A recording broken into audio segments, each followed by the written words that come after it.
dear Royal Commission staff. In this video, I will discuss the argument that current banking supervision is not sufficient to provide adequate protection for the customers. With the critical analysis of some bankers' irregular behaviors, such as the dereliction of duty, I will also make some suggestions about the improvement of regulatory system. According to the statement that the trial Josh Frydenberg made in camera on February 4, 2019, he claimed that the banking and financial industry has to change from today onwards and forever. Our communities has paid a huge price for some of the bankers' misconduct actions, not only for the economy, but also for the crisis of trust in banks and government regulators. Following the submission of final report by the Financial Services Royal Commission, some improper practices of banking institutions, especially for the major bank organizations, which occupy a large share of the market, have been exposed to the public in the past few years. On the one hand, it reflects the failure of banks to fulfill their duties as a banker. On the other hand, it shows that the supervision of government departments is not deep enough. As the four pillars of the Australian financial market, the Big Four banks cover over 80% shares in the market. Similar to the problem of too big to fail, the disclosure of huge negative news and operational scandals may cause significant losses to the interests of these banks, which may subsequently lead to the whole market turmoil. Therefore, when these large companies are traced to have carried out misconduct, which have harmed the interests of their customers, the Australian Securities and Investment Commission generally just issue the infringement notice instead of using the legal means. In reality, these fines are far from enough to curb bankers' interest-driven actions against customers. One of the shocking misconducts is that the banks charge fees for service that were never actually provided to customers, even in some special instances.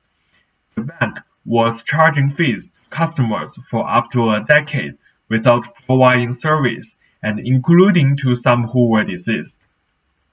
With the growing competition among banking industries and the increased high-level performance requirements within banks, it's clear that the banks pay more attention to develop the system to collect revenue rather than the system that ensures the clients receive the service.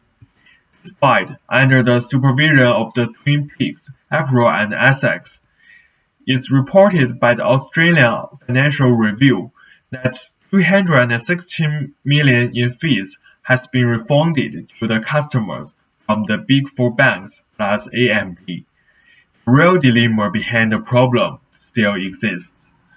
The spokesman of CBA declared that they have so far refunded $180 million in fees for no service, but insisted that these fees were charged because of hopeless information systems that were unable to monitor whether the service have actually been provided to customers, rather than any deliberate decision to charge these fees for no service.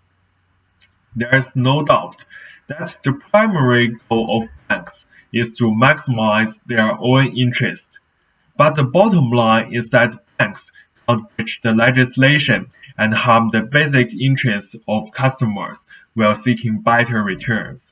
One of the famous cases of the misconduct about fee for no service is the CBA, Commonwealth Financial Planning Limited, and the Court Financial Planning.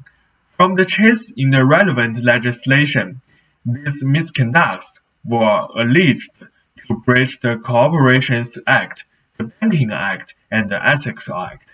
Those clients who were charged fees for no service were either clients who allocate a financial advisor, where that financial advisor failed to provide ongoing service to the client, or often clients who were no longer allocated to an active financial advisor and were charged fees without receiving any financial advice or service. The relevant legislations that the bankers breach is shown on the paper. For example, in this case, the bankers were alleged to breach points A and D in the number 1 of Section 912A Corporations Act.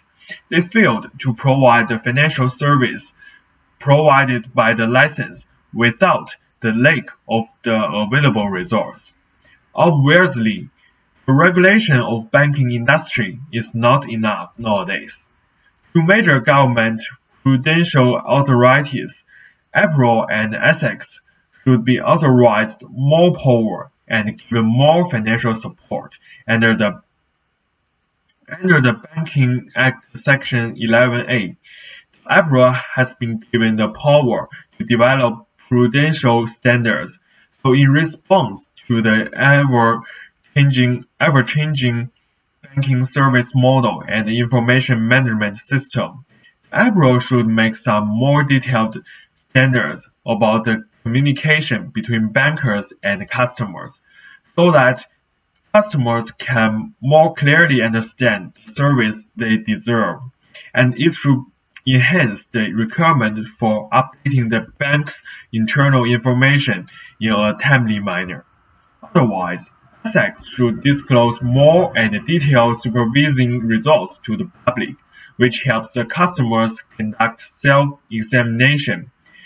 For the misconducts that occur frequently generally in the banking industry and can generate huge profit, ASIC should, on the basis of issuing the infringement notice for fines and compensation, also may seek a series of enforceable undertakings or civil and criminal penalties. With the development of banking regulation, the banking service may be more transparent and orderly. In order to establish a stable banking and financial system, regulation and banks should work together to put a good environment with fair competition and put the consumer interest as the first priority. Thanks for watching. Thank you.